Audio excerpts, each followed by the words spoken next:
하나님의 자녀가 된 우리가 살아가면서 추구해야 하는 삶의 방향과 가치들이기 때문에 귀담아 들을 필요가 있습니다. 먼저 이 2절에 있는 말씀을 보면은 위의 것을 생각하고 땅의 것을 생각하지 말라. 그 이유는 우리는 이미 죄에 대해서 죽었고 의에 대해서 산 자가 되어져서 예수 그리스도와 함께하는 이 부활의 생명을 얻은 이런 우리의 옛사람이 아닌 새 사람이 되었음을 말하고 있는 것입니다. 그러므로 우리가 부활의 영생과 하나님의 나라를 붙잡고 살아가라고 하는 말씀인 것입니다. 당연히 반드시 이렇게 살아가야 하지만은 얼마나 우리가 단단하게 붙잡고 살아가느냐 하는 것은 각자의 결단과 또 의지가 필요한 것입니다. 우리가 어떤 일을 들었다고 안다고 해서 다 되는 게 아니라 그것을 얼마나 우리가 잘 실행에 옮기는가가 굉장히 중요한 것입니다. 또 5절에 있는 말씀을 보면은 음란과 부정과 사욕과 악한 정욕과 탐심 곧 땅의 지체에 속한 것들을 버리라 라고 말합니다. 특히 탐심은 우상 숭배다 라고 이야기했어요. 이것들을 버려야 하는 이유는 이것들로 말미암아서 하나님의 진노가 임하기 때문입니다. 진노, 징계, 멸망 이런 거 원하는 분 없으시죠? 이런 것들은 반드시 우리가 죽기까지 싸워서 이겨야 하는 것입니다. 그냥 쉽게 싸워서 이길 것 같으면 성경에 기록도 하지 않습니다.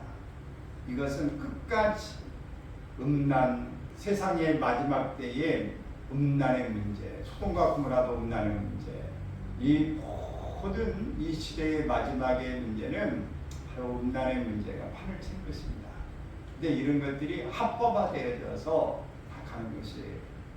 그래서 동성애도 일어나는 것들이 그냥 인정해 줘야 되는 것이고, 또 동성애를 하고 있는 사람도 목사가 안수를 해줘야 된다 이렇게 해준 데도 있습니다.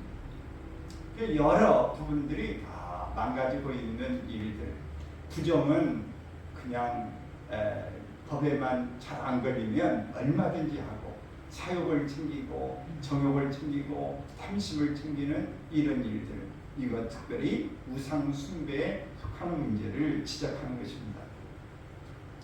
또 8절 9절에 있는 말씀을 보면은 분함과 노여움과 악의와 비방을 버리고 서로 거짓말을 하지 말라. 이런 것들은 부끄러운 일이다. 옛사람의 행위에 속한 거다. 새사람, 그리스도 안에 있는 사람, 영생을 소유한 사람, 부활에 동참한 사람은 이런 일을 하지 않아야 하는 것이다 말씀합니다. 이렇게 해야 하는 이유 뭐가 있을까? 우리를 창조하신 하나님의 형상을 따라서 우리가 지음을 받았고 새롭게 하심을 우리가 받은 회복한 그런 모습이기 때문에 그렇습니다. 하나님의 자녀라면 품이 있고 고귀하고 정결하게 살아가려고 힘써야 합니다. 모든 일에는 그 권위와 그 힘을 가진 만큼 책임도 우리가 따르는 것인데, 하나님의 자녀라고 하는 말만 가진 게 아니라 하나님이 누구십니까? 거룩하신 분 아니세요? 하나님이 누구십니까? 전능하신 분 아니십니까? 하나님이 누구세요? 어디나 아니 계신 것이 없는 분 아닙니까?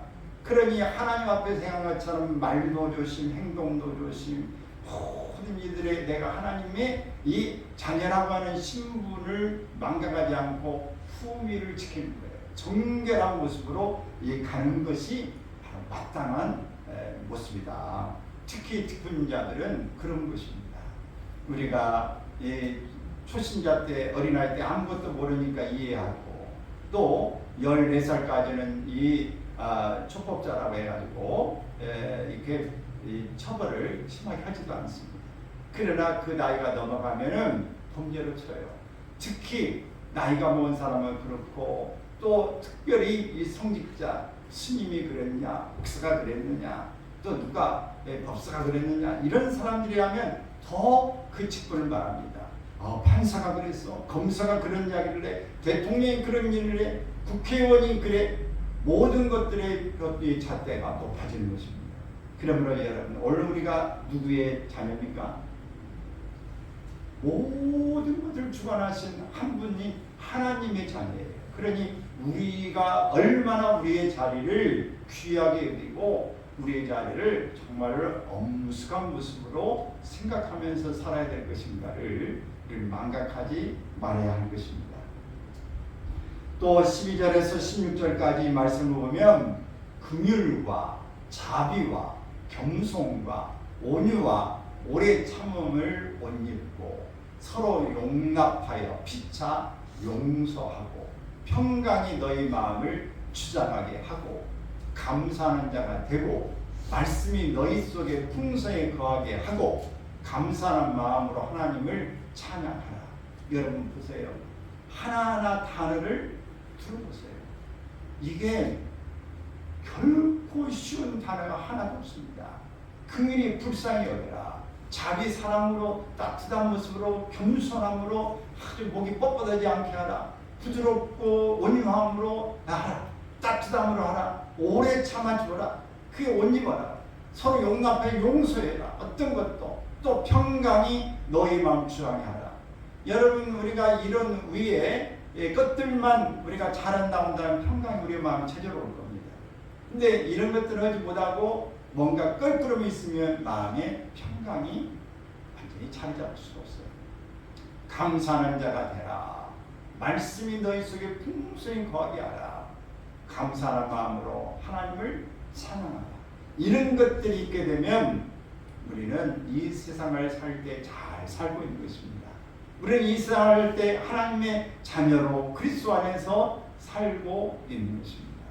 그럼 여러분, 우리가 다른 걸 다 떠나서 정말 하나님의 말씀의 어느 부분에 그 몇 구절만 가지고도 이 말씀을 망각하지 않고 살 수 있다고 한다면 우리는 세상에 다른 사람과 다른 그런 삶을 살 수 있습니다.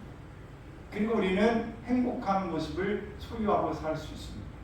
그러므로 여러분, 우리가 많이 알아야 중요한 게 아닙니다. 직책이 중요한 게 아닙니다.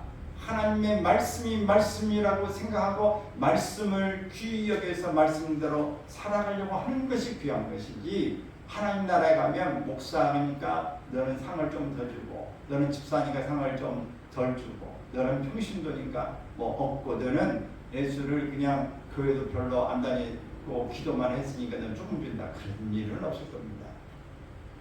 하나님은 우리가 행한 것에 대해서 모든 것을 보시기 때문에 말씀의 기준이 되어지고, 하나님이 보실 때에 옳다 그르다 얼마나 최선을 다했냐를 따라서 평가하시고 하나님께서 상을 주실 줄로 믿는 것입니다. 그러므로 우리가 하나님 앞에서 신앙의 기본을 잘 지킬 필요가 있는 거예요. 신앙의 기본은 무엇일까요? 예배 드리는 것입니다. 주일날 모든 예배가 중요하지만 특별히 주님께서 주님의 날이라고 하는 주일을 성수하는 것이고, 기도하는 것, 숨을 쉬는 것이만큼 숨을 쉬면서 살아라. 여러분, 사람이 빵 떨어지거나 어디 가서 사고 나면 먼저 어떻습니까? 코에다 이렇게 숨 대보지 않습니까? 이게 숨쉬나 안 쉬나? 심장에 대보기도 하지만 코에 대봐요. 옛날 삽 같은 거 보면 새털 같은 거 이렇게 털 같은 거 갖다가 코에다 대봐요. 이렇게 흔들리나 안 흔들리나? 여러분, 숨을 끊어지면 죽는 거예요. 오늘 하나님 앞에 예배, 하나님과의 관계하는 주님의 날을 주님과 함께하는 것이고, 하나님과의 이 기도, 숨을 쉬는 것이고, 또 하나님의 말씀을 듣고 우리가 하나님의 말씀대로 우리가 행하는 것입니다. 말씀이 없으면 기준이 없지 않습니까? 그러니 말씀을 드려야 되는 것이고, 하나님을 찬양하는 것입니다. 하나님이 이렇게 하셨고 하나님은 이런 분입니다. 하나님 감사합니다 하고 찬양하는 것, 이 감사를 올려드리는 일이 우리가 기본적으로 해야 될 일이다. 이게 신앙의 기본인 것입니다. 이렇게 살아가야 하는 이유는 우리가 하나님이 택하시고 거룩하게 해주시고 사랑을 받는 자녀가 되었기 때문에 그렇습니다. 이것은 의무라기보다는 자연스럽고 습관적인 이 그리스도인의 삶이 이러해야 한다는 것을 분별하고 있는 것입니다. 정말 우리가 당연하다고 생각하면 이게 자연스러워져야 되는 거예요. 여러분 밥 먹을 때 당연하게 생각하게 먹지 그냥 뭐 특별한 일이라고 밥을 먹습니까? 아침에 일어나서 세수하는데 이거 특별한 일이다 그런 거 세수한 사람 있으세요? 화장할 때 이건 오늘 특별한 일을 하는 거야 이렇게 하고 화장하는 건 없으시죠? 그냥 일상화된 것이죠. 이런 것처럼 우리가 하나님과의 관계 기본이라고 하는 것은 신앙생활을 하는 사람이 기본적으로 자연스럽게 억지가 아니라 이게 습관적으로 이렇게 하는 것이 당연한 것이다. 위에 말하는 이 3장의 이 4가지의 이 모습은 하나님의 자녀가 되어져서 하나님의 나라에 들어갈 준비를 해나가는 사람이라면 하나님의 아들 예수 그리스도를 은혜로 우리가 입어서 믿음으로 살아가는 사람이라면 성령으로 인하여 거듭난 거룩한 성도라면 늘 고민하고 습관적으로 만들어 가도록 애를 써야 될 것이고 이게 제대로 되지 않으면은 이것 때문에 고민하는 삶이 되어져야 할 것이고 이것을 고치고 또 새로운 모습으로 나를 만들어가기 위해서 부단히 노력하는 모습이 필요한 것입니다. 자, 이렇게 4가지를 한 줄로 압축해 놓은 말씀이 있는데 그 말씀이 17절입니다. 17절의 말씀 시작. 또 무엇을 하든지 말에나 일에나 다 주 예수의 이름으로 하고 그를 힘입어 하나님 아버지께 감사하라. 무엇을 하든지 말에나 일에나 다 누구의 이름으로 하라? 주 예수의 이름으로 하라고 하는 거예요. 그를 예수 그리스도의 이름을 힘입어서 하나님 아버지께 감사하라. 여러분 우리가 말하는 게 얼마나 어렵습니까? 이 말이 굉장히 어렵습니다. 왜 어려워요? 그냥 나온 대로 그냥 생각대로 내뱉은 것은 어려울 게 없어요. 근데 말이라고 하는 것이 어려운 것은 왜 어려워? 특히 그리스도인들이 어려운 건 뭐예요? 주 예수의 이름으로 말해나 이래나 하라는 거예요. 주 예수 그리스도를 힘입어서 하나님 아버지께 감사하는 말을 하라는 거예요. 그러니 이런 말을 하는 것이 얼마나 어려운가. 여러분 그래서 이 대통령이 또 장관이 연설문 하나 쓰는 거 굉장히 어려운 일이에요. 그래서 그걸 전담에 써주는 사람이 있어요. 그것을 써주는 것을 보고 이제 대통령이라든지 장관이라든지 읽는 사람이 이건 내 생각에 이게 좀 그렇다, 이건 빼라, 이거 넣어라. 그래서 조금 수정한 것뿐이지 이걸 써주는 분이 있어요. 말은 굉장히 중요한 것이 그 여파가 전파를 타면 사라지지 않습니다. 우리의 말도 똑같은 거예요. 한 번 내뱉으면 사라지는 게 아니에요. 우리 기존에 있고 마음에 있고 많은 사람들에게 또 요즘같이 이렇게 매스컴이 이렇게 발달되는 때에는요, 또 많은 사람이 한마디 뱉으면 그냥 순식간에 세계로 퍼져나갑니다. SNS에 이렇게 퍼져나가서 걷잡을 수 없는 걸로 빠져나가요. 거짓말도 그렇게 나가면은 쉬어잡기 어렵고요. 우리 진짜도 그렇게 퍼져나가는데 특별히 거짓말 안 좋은 것은 순식간에 퍼져나가요. 여러분 입에서 한번 말이 지금까지 잘 살아왔지만 한 번 잘못된 말 나가면 그걸로 끝장이에요. 요즘에 여러분 말 한번 잘못해서 끝장나는 거 많이 보시지 않습니까? 옛날에 우리 충남에 이인재 대통령 후보로 나왔던 사람이 대통령 될 뻔했어요. 근데 뭐 때문에 떨어져? 노인 폄하 발언 한번 했다고. 그것 때문에 기분 나빠 노인들이 표를 다 그냥 주지 않은 바람에 떨어져 버린 거예요. 여러분 다 된 밥에 pot 떨어진 것처럼 아무리 명성을 얻고 해도 말 한마디 잘못하면 그걸 끝이에요. 중요한 일일수록. 그러므로 우리가 이렇게 무엇을 하든지 말해나 이나 다 주 예수 그리스도의 이름으로 하고 그를 힘입어 하나님 아버지께 감사하라. 라는 말을 하고 있는 것입니다. 예수님의 이름을 앞세우며 살아가는 것, 이것 하나만 제대로 의식하고 살아간다면 언제 어디서나 내 말과 행동을 주의할 수밖에 없습니다. 언제 어디서나 항상 예수님을 의식하며 존귀하신 예수님의 이름으로 살아가는 여러분이 되시기를 축원합니다. 무엇을 하든지 결과가 어떻든지 항상 예수님을 힘입어서 하나님 아버지께 감사하고 살아가시기를 축복합니다. 참 하나님과 이 사람 사이에 또 중요하지만은 사람과 또 사람과의 관계 속에서 그리스도인이 어떻게 살아가는가 하는 문제가 굉장히 중요한 것입니다. 이 문제를 가르쳐주고 있는데 우리가 함께 읽은 17절의 말씀에 대응하는 구절이 어디냐? 23절 말씀입니다. 무슨 일을 하든지 마음을 다하여 주께 하듯 하고 사람에게 하듯 하지 말라. 자, 무슨 일을 하든지 마음을 다하여 주께 하듯 하라. 사람에게 하듯 하지 말라. 무슨 일을 하든지 무슨 말을 하든지 마음을 다하여 주께 하듯 하라. 사람에게 하듯 하지 말라. 17절이 성도로서 대사회적인 삶의 압축한 말씀이라면 23절은 성도로서 대인관계에서 삶의 압축한 말씀인 것입니다. 23절 말씀을 중심으로 우리가 직장과 가정과 이웃과 교회 안에서 만나는 사람들과 어떤 관계를 유지하면서 어떻게 상대하면서 살아가야 하는가를 말씀하고 있는데 좀 살펴볼 것입니다. 사회와 이웃, 눈가리만 하지 말고 성실한 마음으로 살아가라고 말씀하고 있는 것입니다. 여러분이 생활하고 있는 공간, 사적인 공간에 누가 훅 하고 들어오면 여러분 어떻습니까? 굉장히 불편하지 않습니까? 내가 사용하고 있는 내 방에 누가 놓고 다니면 훅 들어와요. 내가 쓰고 있는 사무실에 누가 훅 그냥 들어와요.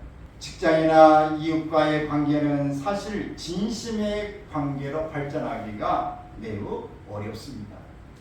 22절에서 보듯이 사람을 기쁘게 기본 A만 갖추는 정도 이렇게 하고 눈가림식으로 응대하는 경우가 대부분입니다. 우리는 그저 업무적인 관계, 아는 척하고 지내는 정도의 관계를 맺으며 살아가는 것이 적당하다고 생각합니다. 너무 깊게 연관되면 힘들어 사람이 이렇게 생각하고 말하는 사람도 있어요. 진심이 없는 형식만 갖춘 영혼 없는 태도와 말이 일상화되고 있는 것이 많습니다. 감리교 목사이신 문병환 목사님이 SNS에 올린 그런 글을 보면서 참 좋은 글이다. 여러분에게 같이 좀 소개해 보려고 합니다. 우리 사회를 어둡게 하는 세 마디 말이 있다 했어요. 뭐라고요? 다? 그런데 뭐 나 하나쯤이야. 다른 사람 하는 대로 하면 되는 거야. 여러분은 이런 말 안 쓰십니까? 이렇게 자기 생각대로 자기 마음대로 사는 게 편하다고 생각할 수 있습니다. 그럼에도 이 세 마디 말 때문에 희망이 있습니다. 이 사회는. 자, 세 마디 말 뭘까요? 다 그래도 나 하나만은 다른 사람 하지 않아도 나는 여러분 토시 하나 이렇게 바꾸면 완전히 달라집니다. 다 그런데 다 그래도 나 하나쯤이야. 그래 나 하나만은 다른 사람 하는 대로 다른 사람 하지 않아도 나라도 이렇게 말하는 사람에게 희망이 있는 거예요. 여러분 이런 사람 만나고 싶지 않습니까? 사람은 누구나 입에 두 말을 키우고 있다. 두 말을 키우고 있어요. 하나는 살리는 말이고 하나는 죽이는 말이다. 살리는 말은 생명의 길로 인도하고 죽이는 말은 사망의 길로 인도한다. 그런데 사망의 길로 달리는 말은 10종류가 있다. 첫 번째, 잘 해봐라. 잘해봐. 비꼬는 말. 남 몰라. 모르겠다. 난 책임 없는 말. 그걸 해도 안 돼. 안 되잖아. 소극적인 말. 네가 뭘 알아? 무시하는 말. 아, 바빠서 안 돼요. 바빠서 못 해요. 핑계하는 말. 잘 돼가고 있는데 뭐 하려고 바빠요. 아니라는 말. 이 정도면 괜찮아. 됐어. 타협하는 말. 다음에 해라. 다음에 하지 뭐. 미루는 말. 해보나 마나 똑같잖아. 너 공부해봐야 안 돼. 이 시험 봐봐야 안 돼. 포기하는 말.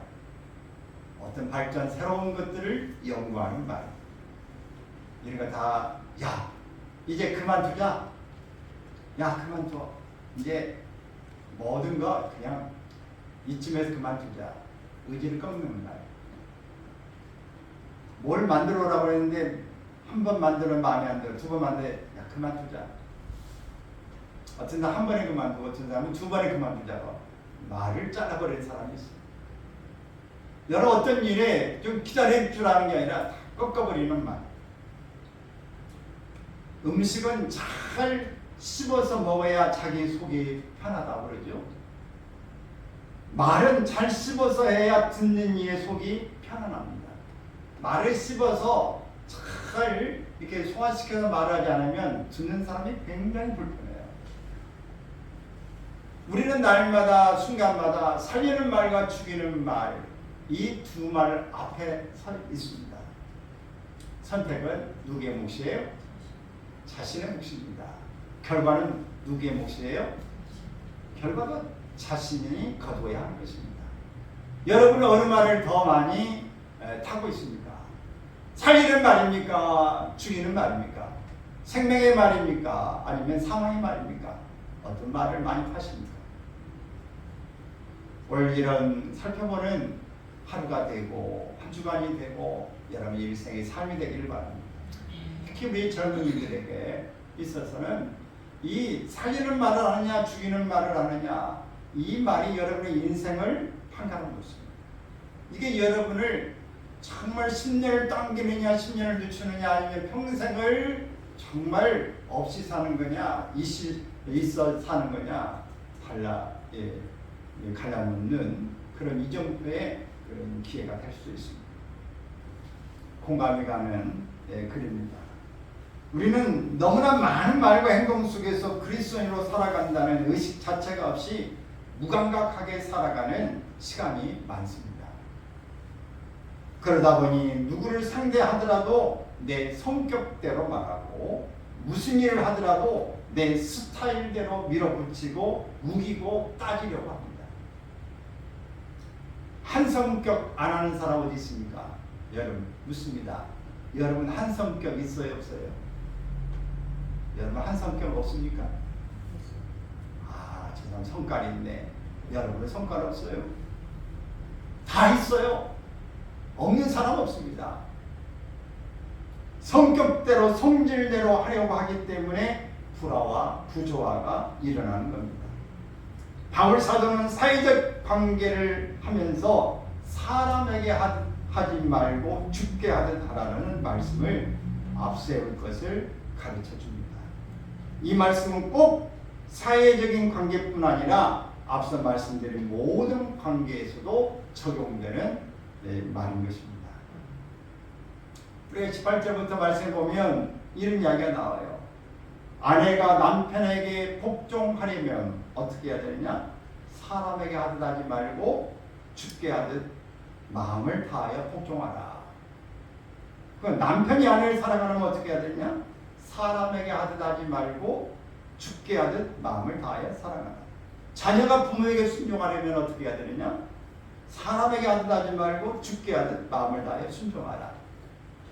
그럼 부모가 자녀를 노역해 하지 않으려면 어떻게 해야 될까요?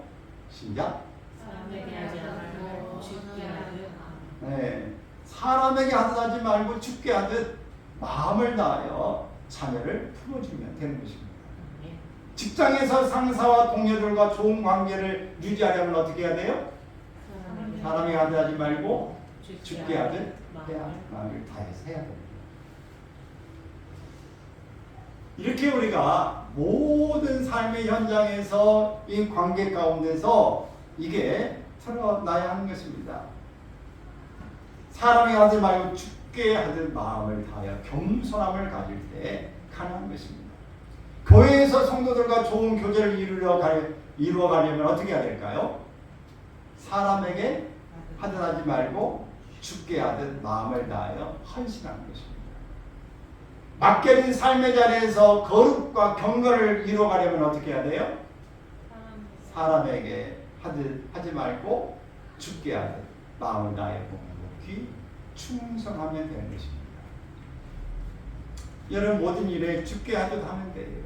마음을 다하여 하나님께 하듯 주님께 하듯 언제 어디서 무엇을 하든지 사람에게 하듯 하지 말고 주께 하듯 하라는 말씀이 적용되고 실천된다면 우리 모두는 빛과 소금의 역할을 감당하는 칭찬받는 그리스도인으로 거듭나게 살아낼 수 있을 줄로 믿습니다. 우리 주님이 성도와 교회와 가정에게 요구하시는 명령은 뭐라고요? 사람에게 하듯 하지 말고 주께 하듯 하라. 시작. 사람에게 하듯 하지 말고 주께 하듯 하라. 오늘 식탁에 누가 계세요? 주님이 초대되어 있다고 한다면 식탁 가운데 여러분 함부로 말할 수 있습니까?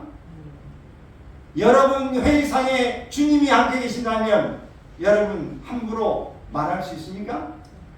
회의 자리에 사람과 대화 자리에 주님이 계신다면 여러분 마음대로 하고 싶은 말대로 할 수 있습니까? 여러분 일터에서 주님이 옆에 계시고 계신다면 여러분 함부로 우리가 마음대로 행동할 수 있습니까? 여러분 오늘 이 의식이 중요한 거예요. 오늘 이것을 코람데오라고 하면서 하나님 앞에서 이걸 주님 앞에서 오늘 우리가 사는 이 의식이 있느냐 없느냐가 중요한 것입니다. 누가 무엇이라고 말하든 나에게 무슨 일이 생기든 남편과 아내가 자식과 이웃이 직장 동료와 지인들이 나를 아무리 흔들어대도 나는 오직 사람에게 하듯 그들을 상대하지 않고 마음을 다하여 주께 하듯 하며 내 길을 가린다. 이런 삶의 목표를 정하시고 사시기를 축원합니다. 사람에게 하지 말고 주께 하자라는 말씀대로 살면 24절 25절에서와 같이 기업과 상급을 받을 것이라고 말씀합니다. 내 멋대로 불의를 행하는 자는 불의의 보응을 받게 됨을 말합니다. 당연한 결과입니다. 심는 대로 뿌리는 대로 거두기 때문에 그렇습니다. 칭찬받는 일은 주님 앞에서 벌어지는 결과이기에 너무 먼 이야기라고 생각할 수도 있지만 우리가 일상생활 살다 보면 우리가 함부로 말하는 것이 바로 결과적으로 드러난 일이 많이 있습니다. 강아지에게 그냥 욕을 해가면서 막 주먹질을 해대면 강아지가 어떻게 해요? 고양이에게 그렇게 하면 어떻게 하겠어요? 다시는 그 앞에 의심도 안 합니다. 막 짚고 꼬리하고 이제 숨고 에이 저 꼴는 것도 왔다고 이렇게 그쪽 맞죠? 꼴도 보기 싫다고 숨어버립니다. 사람이 그렇게 하면 어떻게 하겠어요? 꼴도 보기 싫다고 사람 대하고 싶지 않을 게 아니겠어요? 짐승도 그러는데 식물도 막 갈 때마다 꺾고 막 욕하고 그러면 어떻게 하겠어요?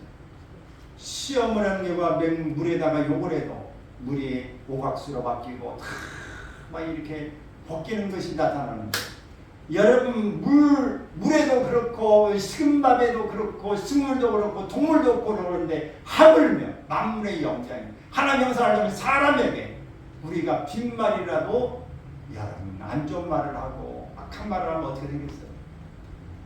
결과는 우리가 던져놓고 그 결과 좋은 걸 기다리는 것입니다. 이것은 언어도 아니고 이건 상식 밖의 일입니다. 우리가 콩 심어놓고 무슨 황금이 열기를 기다리는 그런 만보 되겠습니까? 그것은 불가능한 일인 것입니다. 우리는 당장 현실에서 내가 받은 은혜, 내가 주의로 섬기는 예수님만 생각하며 마음을 다하여 죽게 하듯 한다는 마음 자세 하나만을 굳게 지켜가려고 최선을 다하면 됩니다. 내가 받은 은혜, 내가 주님을 주인으로 모시고 나는 주님의 종이다. 나는 주님의 사람이다. 주님께 하듯, 주님 앞에서 하듯 이렇게 살면 되어지는 것입니다. 그래서 남편분들은 어깨를 쭉 펴시고 굳센 믿음으로 더 당당해지는 이제 남편들, 아빠들이 되시길 바라고, 아내분들은 자문에 나오는 현숙한 여인들처럼 가정을 세워가는 신실한 엄마들이 되어지기를 바랍니다. 우리 모두가 사람이 가든 하지 말고 죽게 하자는 말씀이 오늘 이 시간부터 나의 마음과 생각과 말과 행동을 지켜주는 말씀이 되어서 어딜 가서 누구와 관계를 맺든 평안을 전파하는 화목의 주인공이 되시길 바랍니다. 아멘. 아멘. 시간이 가지만은 오늘 여러분에게 아주, 여러분 약 좋아하시죠? 나이를 들어가면서 약 좋아하시지 않습니까? 오늘 여러분에게 약을 좀 하려고 합니다. 5대 신비의 약. 첫 번째는 웃을 때 나오는 뭐가 있을까요? 엔돌핀입니다. 웃으며 나오는 엔돌핀. 감사하고 행복할 때 나오는 세라토닌이라고 하는 게 있습니다. 운동 등 신체 활동을 할 때 나오는 엘라토닌이 있는데 이것은 불면증에 아주 특효약입니다. 이 햇빛을 쏴야 여러분 잘 자라오는데 활동을 할 때 불면증이 있는 분은 운동하고 활동력을 많이 가지면 잠 잘 잡니다. 왜? 엘라토닌이 나오기 때문에. 사랑하고 맛있는 음식을 먹거나 자극적인 상황에서 나오는 도파민. 이 도파민은 여러분 우리의 몸을 잘 움직이게 합니다. 파킨슨병에 걸린 사람들이 흡질이 작아져서 도파민 분비가 잘 되지 않아서 몸을 움직이기 힘들어하는 것입니다. 그러므로 여러분 이 파킨슨병이라든지 이런 우리의 몸이 좀 부자연스러우면 도파민을 필요로 합니다. 근데 어떻게 하면 나와? 약을 먹어도 되는 것이지만은 어떻게 사랑하고 맛있는 음식을 먹어 장증 상황에서 우리가 이런 모든 좀 자극을 받는 일이 필요한 것입니다. 마지막 정말 중요한 약이 있어요. 약으로는 개발되지 않는 인간의 감정과 깨달음으로 생성되는 물질로서 감동할 때 나오는 다이돌핀이 있습니다. 근데 어떨 때 나오느냐? 아름다운 음악이나 노래를 듣고 감동할 때, 특별히 오늘 모두가 해당되지만 우리 젊은이들 잘 기억하세요. 이 다이돌핀이 나와야 우리의 모든 삶에 더 우리가 유쾌해지는데, 아름다운 음악, 노래 듣고 감동할 때, 새로운 지식으로 깨달음을 얻었을 때, 우리의 몸에 지식은 새로운 지식, 이거 있어서 깨달을 때 뭐가 나와? 다이돌핀이 나오는 거예요. 노래나 춤을 통해 감성지수 상승으로 감동받았을 때, 진정한 사랑에 빠졌을 때, 아름다운 선율과 가슴 뭉클함이 느껴질 때, 마음속 기쁨에서 한없이 기쁨이 솟아오를 때, 어려움에 빠져있는 누군가에게 도움의 손길을 내밀 때에 이 다이돌핀이 나온다는 거예요. 그래서 다른 사람을 돕는 사람은 건강하고 평화롭고 이렇게 살 수 있습니다. 감동되는 음악 들고 책을 보면서 이런 거 있었어. 기도하면 성령의 막 임재를 느끼고 하나님 감사합니다. 이런 사람 다이돌핀 나와요. 설교 들을 때 그래서 나에게 주신 말씀을 감사합니다. 감사합니다. 내가 오늘 하나님 참 오늘 보고 내게 꼭 필요한 말씀 주시라고 그렇게 3만 번 했는데 오늘 나에게 주신 말씀이네요. 하나님 너무 감사합니다. 이럴 때 막 엔돌핀 나오고 다이돌핀 나올 줄 믿습니다. 찬양할 때 감사합니다. 이럴 때에 하나님 은혜가 있는 건강해지는 거예요. 여러분 약을 먹어서도 필요하지만은 순간순간 약보다도 훨씬 이 다이돌핀은요 엔돌핀의 몇 배가 된 줄 아시죠?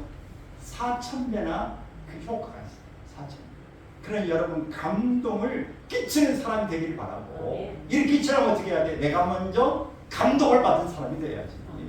그래서 늘 여러분 좋은 글들을 보세요. 짤막짤막한 정말 도움이 되는 글들 유튜브라도 보세요. 그냥 아무거나 보지 말고 정말 유익한 거, 또 정말 은혜되는 찬양, 감동되는 그런 글귀도 보지만은 여러분들이 정말 유익한 거, 그리고 기도하면서 하나님의 감동을 받으시고 성령의 임재함을 느끼시고 성경을 보면서 이 말씀이 있구나, 이래서 그랬구나라고 여러분 이런 깨달음을 얻을 때 건강해질 수밖에 없는 거예요. 마음이 정화되는 것입니다. 이럴 때에 누구든 여러분을 만나면 수지 맞는 겁니다. 하고 감동을 주는 사람이 되세요. 이 다이돌핀이 나타나면요, 호르몬을 말미암아서 진통의 효과가 있어요. 항암 효과가 있어요. 그리고 면역력을 높여줍니다. 그럼 여러분, 이 다이돌핀이 많이 발산되길 바랍니다. 여러분 마음에 회복이 일어나길 바래요. 여러분 우울증에 빠지고 뭔가 좀 침체되어 있는 사람은 지금 감동이 없어서 그래요. 여러분 감동을 다른 사람한테 주는 것으로 하면 내 소진되고 말아요. 왜 내 안에 있는 걸 다 쏟아놓고 보면 내 안에 충전이 안 되면 여러분 스트레스로 여러분만 점점 피폐해집니다. 여러분 속에 감동이 공급되기를 축원합니다. 성령의 감동에 찬물을 끼얹고 감동 없이 살아가는 사람이 아닌 감동이 있는 사람이 되기를 바라고 감동을 주는 사람이 되기를 바랍니다. 청년의 기백으로 옹골차게 멋진 모습을 보이면서 살아가기를 바랍니다. 청년의 힘은 어디 있어요? 청년은 기백이에요. 당차게 도전하는 정신이 필요한 것입니다. 또 청년은 성경의 다윗과 요나단 아시죠? 다윗은 누구입니까? 그냥 별것 아닌 그런 집안에서 태어난 아들이 불과해요. 근데 요나단 누구예요? 사울 왕의 아들이고 왕의 후계자예요. 지금은 세자예요. 근데 그의 아버지 사울이 다윗을 시기해서 왕이 요나단이 되지 못할 것에 다윗을 죽여버려요.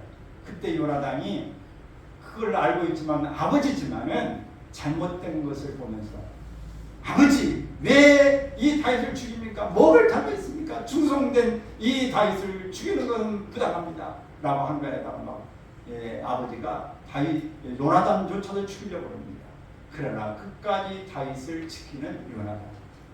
여러분 젊은이는 불의에 맞서서 싸우는 의협심이 있어야 돼요. 의기가 있어야 되는 것입니다. 부모라도 잘못된 길에 성경에 어긋나고 바른 길을 가지 못하면 말할 수 있어야 하는 것입니다. 무조건 효가 아니에요. 오늘 그것을 말하는 방법이라든지 그런 것들이 우리가 더 생각해야 되지만 여러분 오늘 젊은이는 모든 일에 나라나 사회나 모든 일에도 정말 기백이 필요한 것입니다. 새로운 도전을 가지고 가기를 바랍니다. 3폰이 5폰이 7폰이 이런 쓸데없는 것에 빠지지 말고 여러분 하나님의 자녀로서의 하나님의 이 능력 권세를 가지고 줄기차게 일어나서 사람에게 아니라 죽게 하듯 그렇게 사시기를 바랍니다. 아멘.